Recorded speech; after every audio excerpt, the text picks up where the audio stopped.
The province of Canada in the mid-19th century was a pretty dynamic place. There were many immigrants coming into the province, particularly coming to Montreal and the eastern townships, east and south of Montreal, and to Upper Canada. That was the great center for immigration reception. Generally, the economy was based on the rural areas where the great majority of the people lived. Far more people lived in the countryside then than now. Most of the people were engaged in agriculture or in the forest products industry, and that was the basis for the economy of the province of Canada. It's a series of colonies, a group of colonies that are on the verge of transition. I mean, the mid-19th century in British North America and in the Western world generally is a time of profound transition. The transformation of Canadian society economically, socially, politically. But politically,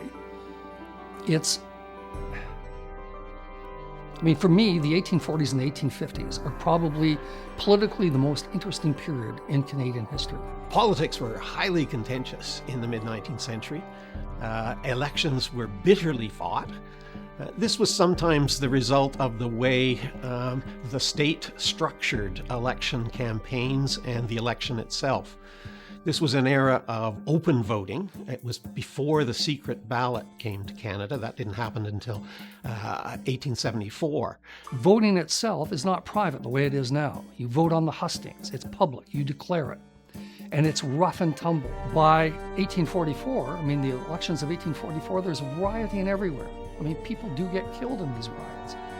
There are armed mobs fighting about, trying to persuade you with powerful persuaders which way to vote. One candidate would hire a number of thugs to make sure that his supporters got to the polling booth and managed to vote. And of course, the rivals would all do the same thing. So there were great numbers of teams of thugs trying to control access to the polling places. And that meant often there was violence at the elections. Robert Baldwin came from a patrician background. His family was the most powerful family in York or early Toronto. They owned a lot of property, they were well educated, they were from the professional classes, and were very much part of the elite. And he grew up in very comfortable circumstances, and he was used to the idea of leadership. And yet he was a very shy man. He was very hesitant to advance his views powerfully in public. He was not a gifted speaker, a public speaker. The view of Robert Baldwin held by historians, held by contemporaries, was a dull, placid man, one-dimensional. Here was a man who was probably his first two words were not mummy or daddy, but responsible government. So singular-minded, boring, uninteresting, and insipid. All of it wrong.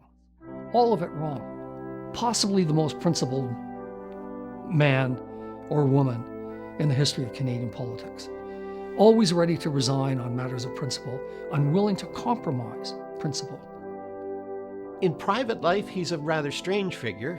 He was quite reclusive, rather like La Fontaine in that sense, but even more so.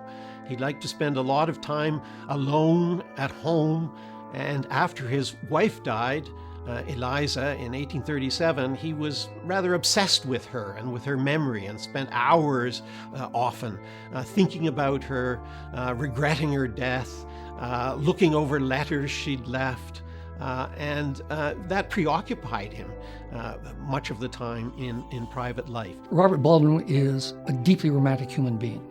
He's a kind of Upper Canadian Heathcliff, the great romantic hero from the Bronte novel Wuthering Heights, who, like Heathcliff, wants to crawl into the grave with Cathy. His Cathy is named Eliza. She dies as a result of a cesarean section. He dies in 1858, and his life is one of perpetual grief and mourning. A piece of paper that he used to keep in his waistcoat pocket, which was about that big and folded up, and he kept it in case he died when he was away from home. And it was entitled Ante-Mortem Instructions. The letter in the waistcoat pocket is found by his son, and it leads the son, the eldest son Wilcox, family lawyer, family doctor, family business manager, to enter the Baldwin crypt at St. James Cathedral here in Toronto. In 1859, they remove the lid from his coffin, take his lifeless body out, and the doctor performs a cesarean section on it. Robert Baldwin goes to his grave with his most profound wish that this operation be performed on his lifeless body so that he will bear the mark that carried his wife to eternity like her. He asks that his letters to her, his love letters, be put in his right hand, placed on his chest, that the sides of their caskets be opened, that chained together so that their dust can mingle, and that they can be rejoined again in death as they once were in life. The reason we know that this happened is the son who found this wrote it on that piece of paper that they performed it and when they performed it. So here is, and it would be easy to make a joke out of this and to use it as kind of diminish Baldwin the man and his achievements. But it speaks profoundly to the cost for this man, a man so deeply in love all of his life, that he could carry on in the aftermath of this. He suffered from depression, what we now call clinical depression, which could be quite debilitating for him at times, and he had to leave public life temporarily during his bouts of depression. But he was always very committed to doing his duty, to coming forward and being a leader and fighting for responsible government. And he managed to put his depressions aside most of the time.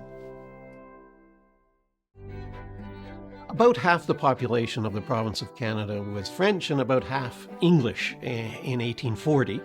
The proportion that was English-Canadian grew over the course of the mid-19th century thanks to immigration. The English and French are largely at war with each other. Now that's not entirely true because there are people who support the French party who are Scots and Irish and Americans and things like that. But by and large, there is a division, and it's apparent, and it's bitter, and it's violent. French-English relations were often tense because there'd been decades of trouble between the French and the English. Many French Canadians thought they had absolutely no power within the British imperial system.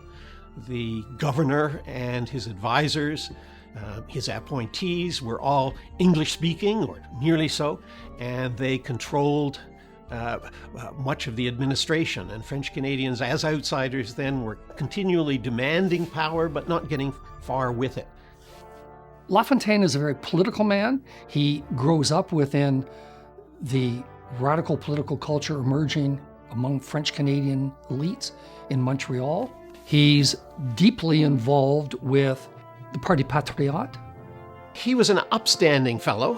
He was known for his integrity, for his commitment to doing the right thing, for his commitment to the French Canadian people. He believed fervently in la survivance, the survival, the cultural survival of French Canada. And he fought all his life in politics to ensure that French Canada would survive and flourish. He's a hard man to know. One of the things that's interesting about him is that he had very few friends. You could count Robert Baldwin as a friend. But in his correspondence, it's clear he's more of an isolated man. I don't mean that. He's not isolated politically, but personally. So he's a harder man to grasp and to get at the core of what he's about. So when you're looking for the clues to this remarkable man, you see them in what he does and what he writes. And ultimately, you see it in the results. With the new Union of Canada, which came into effect in 1841, Reform politicians quickly realized that their only way of dominating the legislature was to work together, French Canadian reformers and English Canadian reformers. They had to cooperate. They had to really form a single party in order to control the legislature. But even then, what's critical about it is the recognition that unless the French Canadians are part, we can't make this work. In 1839, when the idea of union was just being discussed, and immediately Baldwin and La Fontaine began a correspondence to see whether Baldwin and his followers could find common ground with La Fontaine and his followers and form a single party, a party not based on ethnicity or language, but a policy based on principles and a program they were trying to advance. The two of them agreed that the program they wanted to have was responsible government. Responsible government in the 1840s meant that the government, the ministry, what we now call the cabinet, would be formed by members of the legislature, and it would be from the dominant party in the legislature, the party that won a majority in the legislature, in the House of Assembly, would be called upon to form the government, and they would be the ministers. Those ministers, that government, could rule as long as it had support from a majority in the elected House. If it lost the support of a majority in the elected House, the government had to resign. You come out of a period of political instability and political violence, when people are killing each other about the direction of their colonies. And we enter a period of stability, more or less. And it's comparative stability, in my mind, with the rest of the world. That lasts and makes other sorts of accommodations possible. Baldwin and La Fontaine were very important to the Confederation agreement ultimately, insofar as Confederation represented a coming together of French and English Canadians and an agreement to compromise over various matters. Baldwin and La Fontaine were very important. They laid the groundwork for that in creating this reform party that spanned the Quebec-Ontario border, that brought French and English Canadians together in a single party. They showed how politics could be done. I mean, we're certainly different in terms of language, culture, and religion, but we can come together on the basis of common ideas, political ideas. Crucial. The Confederation debates, Cartier is the one who says that we will form a new nationality.